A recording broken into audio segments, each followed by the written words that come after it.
Kung napansin nyo dito, Lods, bali, nagpalit ako ng CPU, na-check ko na kasi lahat. Voltahe, na-check ko na. Dito, sira din to. Wala siyang ini-emit na 12 volts dito. Ayan, napalitan na rin yan. Yung 7808 nya ay okay naman. Ito siya. Bali, dito lang talaga siya. Sa capacitor na to, itong dalawa, ayan, pag chine-check mo yan, shorted. Ito, nag-check na rin ako dito, yung capacitor dito shorted din, ayan, pero nung binunot ko hindi naman. Tapos bali, eto pa Lodi, mas mabilis na pag-check kung minsan sa CPU. Ito, kung makikita nyo dito, nako, dumikit yung, ito yung mahirap dito.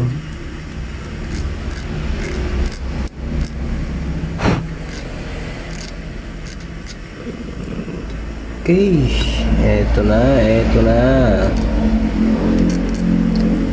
Hindi ko nakargahan ng kwanto. Itong kabitan ng ribbon. Ayan. Hindi natin siya nakargahan ng,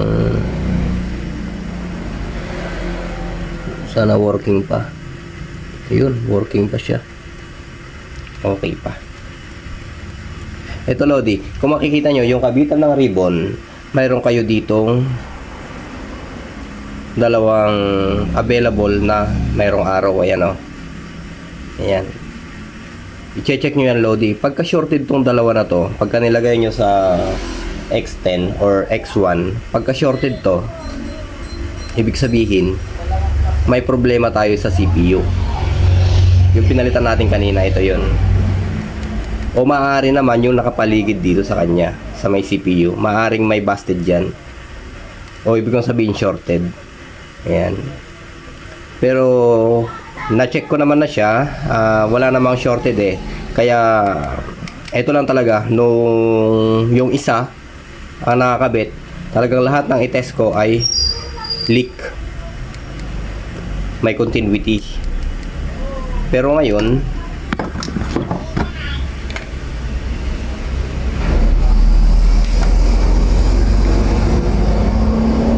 ito siya, Lodi. Pero mataas pa rin eh. Mataas pa rin yung tolerance niya eh.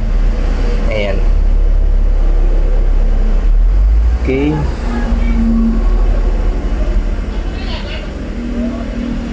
Ayan o. Hanggang 500 pa siya eh.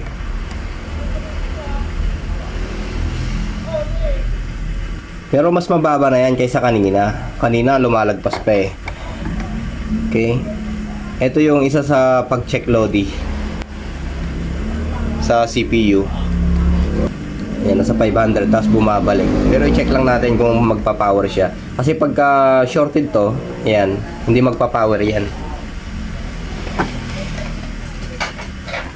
Subukan kong kargahan siya ng supply, Lodi. Yung kanyang CPU kanina na shorted, nag-iinit dito. Ayan, nag-iinit dito banda. Tapos, wala siyang 5 volts at 12 volts lang yung meron sa kanya.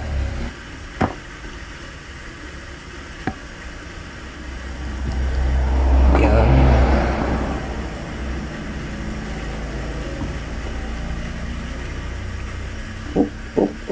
Kamuntik na. Eto, hindi siya nag-iinit eh. Ayan, hindi na siya nag-iinit. Pero try pa rin natin mag-voltahe kung anong voltahe niya. Lagay lang natin sa DC. Ground, check natin kung may mababasa tayo dito. You know, meron na tayong 5 volts dito. Ayan, 5 volts. Tapos dito sa kabila ay meron na tayong 12 voltahe. Tapos okay, check natin dito, 5 volts. Ayun, meron na rin, may pumapasok na rin. Maganda yung resulta ng pagkakapalit natin ng CPU. Ayan. Inaayos ko na to, Lodi. Kaya lang problema, biglang naka-standby kasi yan eh. Naka-standby siya ng ilang araw. Tapos may umuusok dito, gawi dito sa likod. Ito ba yun? Dito. Dito siya, umuusok siya dito. Ayan. Tapos bigla na lang namatay. Na-replacean ko na rin itong mga to, Lodi. Ayan o.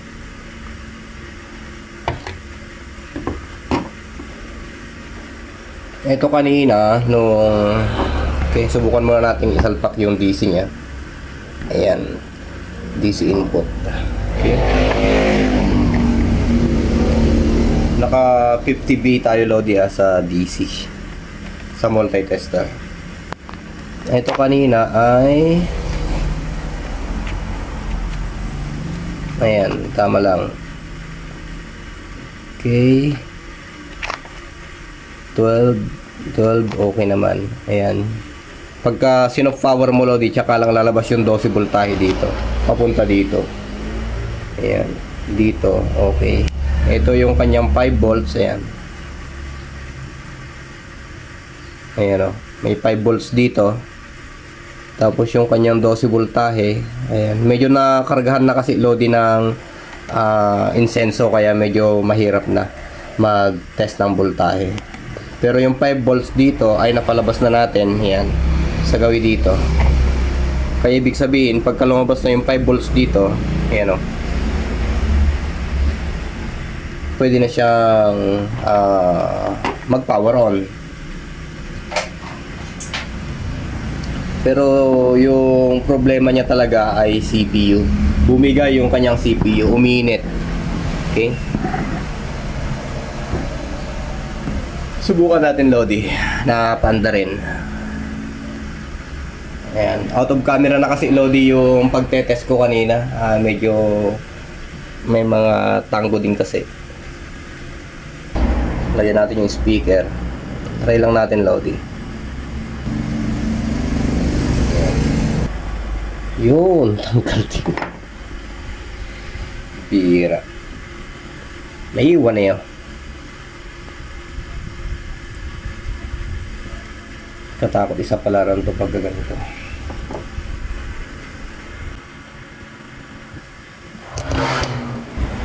Wala na kasi tayong ribbon, Lodi, na para dito.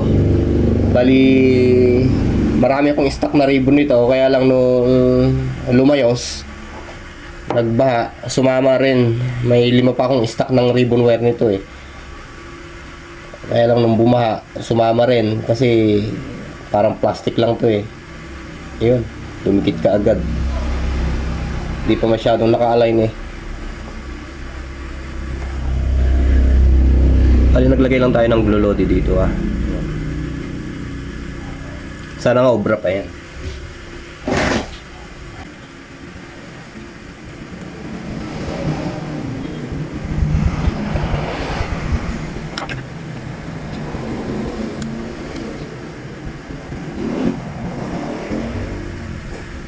Sa tingin ko, Lodi, ay pumantay naman siya. Ayan o. Sakali, sumindi. Kung ayaw, di sorry. Ganun lang naman yan, Lodi. Okay, power.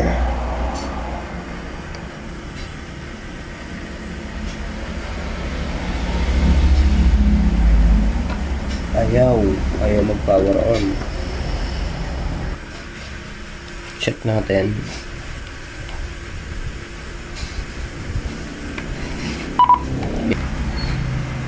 Check natin, Lodi, kung may receive. Ayan, kung minsan kasi, Lodi, hindi nagkaka... Okay.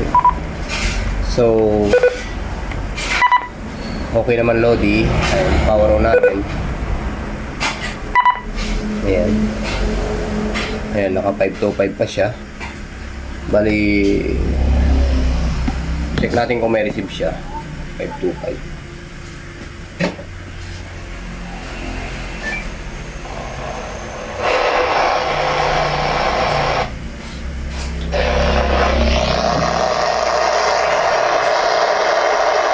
$685 na lang.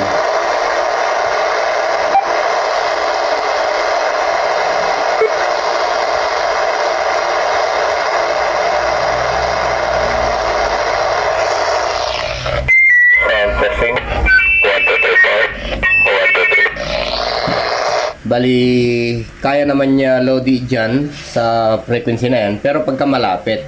Pero subukan muna natin siya na... Okay. Okay lang. Pupunta natin sa 14525. 14525.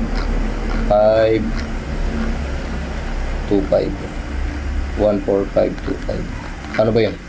Patras. Pambira. Ayan. Yan yung frequency kasi, Lodi, na dito sa akin ay may splatter. Kaya maganda rin yung mga frequency, Lodi, na may mga splatter eh. Kaya maganda kasi nadidetect mo kung may RX ang radyo na ginagawa mo. Okay. Sa ngayon, Lodi, ay wala tayong ma-detect na baka kulang sa ground.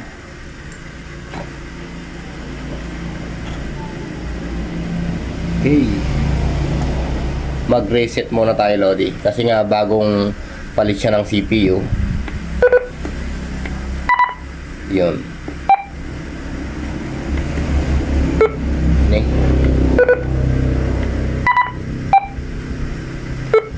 Paano ba yun? Kalimutan ko naman. Yun. Full reset ba yun? Sure. Wait. Ayan. O, Sana wag mag-skew. 1,4 525 5 1,4 525. You know.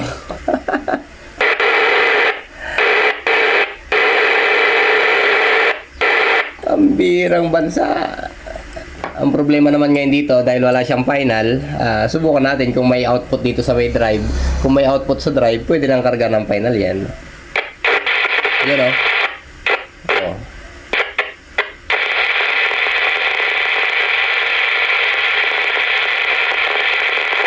Good ang receive. Ang bira.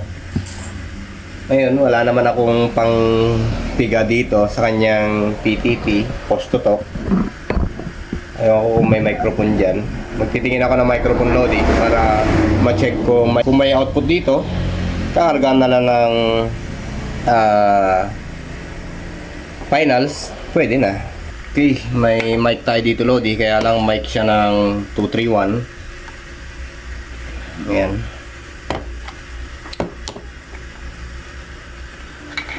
Tapos kung kasi Lodi, converter siya na yung mga mic ng Kenwood na aviation ang gamit, naka-converted siya sa modular. Check natin Lodi kung gagana to. At sana may audio. Naku po. Ayun. Ayun. Nag-loose lang pala. Yan.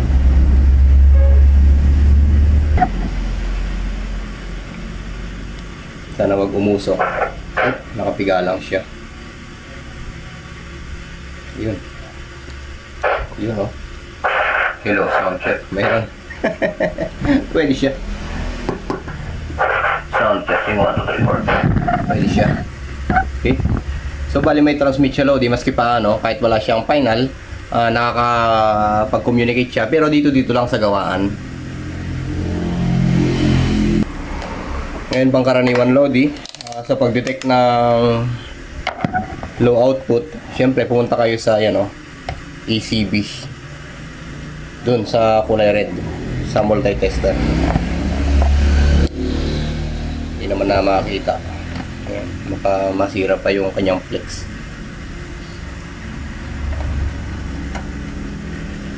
I-ground nyo lang Lodi. Ayan, kahit saan dyan, kahit saan nyo i-ground tong negative. O kahit hindi nyo naman na-ground, pwede naman. Yun o, ang lakas. Yan. Ito siya o. Yan o. Kung dito, nandito kasi yung 12 volts Lodi. Ayan o. Kung ipupunta natin sa DC, ayan. Nandito yung ating 12 volts. Ayan. 12 yan. Ayan. Pero dito wala na siyang 12 volts kasi nga pinifilter siya ng capacitor. Ayan. Yung capacitor na yan, yan yung nagsisilbing filter. Hindi pumapasok ang DC 12 volts dito. Ang pumapasok lang dito ay RF. Ayan. Lagi niyong tandaan Lodi, RF lang. Yung mga high capacitor na ganito, RF lang ang pumapasok dito. Hindi nakakapasok ang 12 voltahe na DC. Ayan. Ayan yung DC natin. Kung makikita nyo sa multi-tester na nakasilip, nag-peak yung ating DC which is 15 volts. Yung DC papunta dito wala na. Ayan. Dito rin Lodi, ayan o, may 12 volts dito. Ayan. Hope nakarangan siya ng wire. Ayan. Pero dito yan. Hawiin lang natin. Ito Lodi, 12 voltahe yan. At may pumapasok na RF din yan. Ayan. Baka naguguluhan kayo bakit may 12 voltahe dyan, i-output ng RF to. Ganun talaga Lodi, para mabuhay yung mga ilalagay nating component dito, kailangan niya din ng 12 volts. Hindi pwede naman basta RF lang ang dumadaloy dito. Ayan. Mapapansin nyo, andito yung ating 12 volts. Papunta naman dito. Ayan. Kung makikita nyo, naka-ground din siya sa body. Ayan o. Ito yung body ground. Ayan. Ayan. May capacitor siya. Ayan. Papunta dito. Naka-ground din siya. Dito, may 12 volts pa lang dito. Ayan o. O. 12 volts pa lang siya. Kasi nga may mga coil pa dito. Ayan o. May mga inductor pa siya. Pagdating naman dito, high capacitor na yan. Ayan o. Wala na siyang 12 volts. Dito na mag-uumbisang maglaro yung ating RF. Ayan. Ganon din dito, Lodi, sa kanyang driver. Parehas lang sila. Mas mababa lang kasi yung RF na nilalabas nito. Pinaka drive niya to.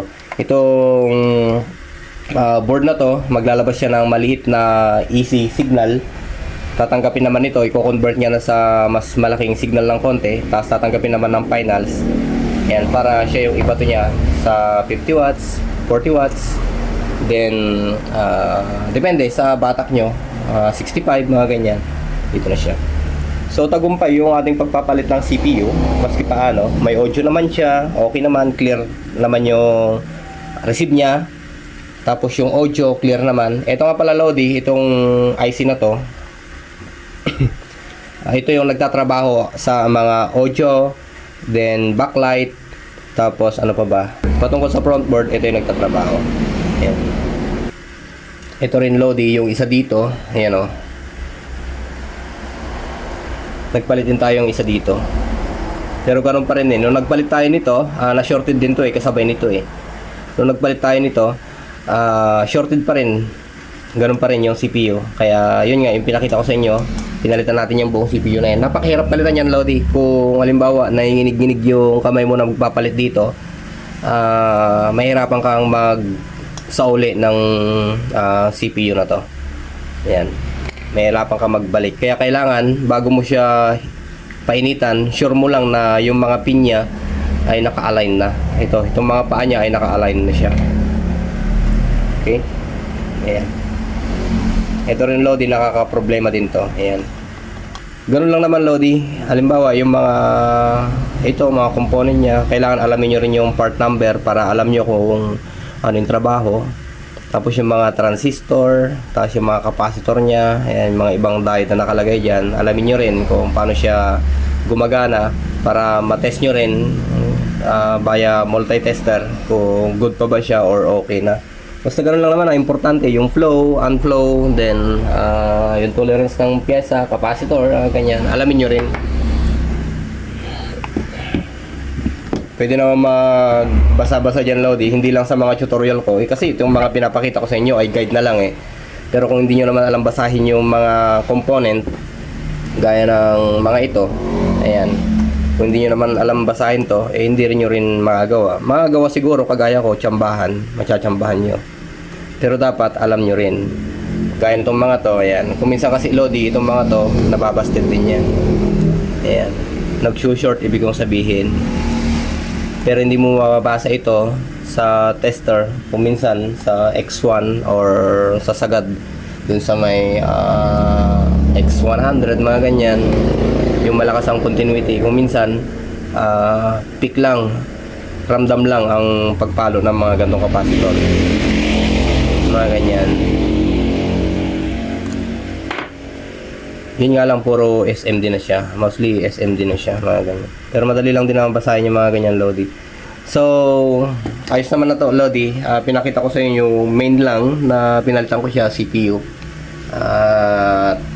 Nag-power naman siya. May RX, may TX na. So, yun. Finals na lang. Okay? Hanggang dito muna, Lodi. Maraming salamat. At magandang buhay sa inyo lahat.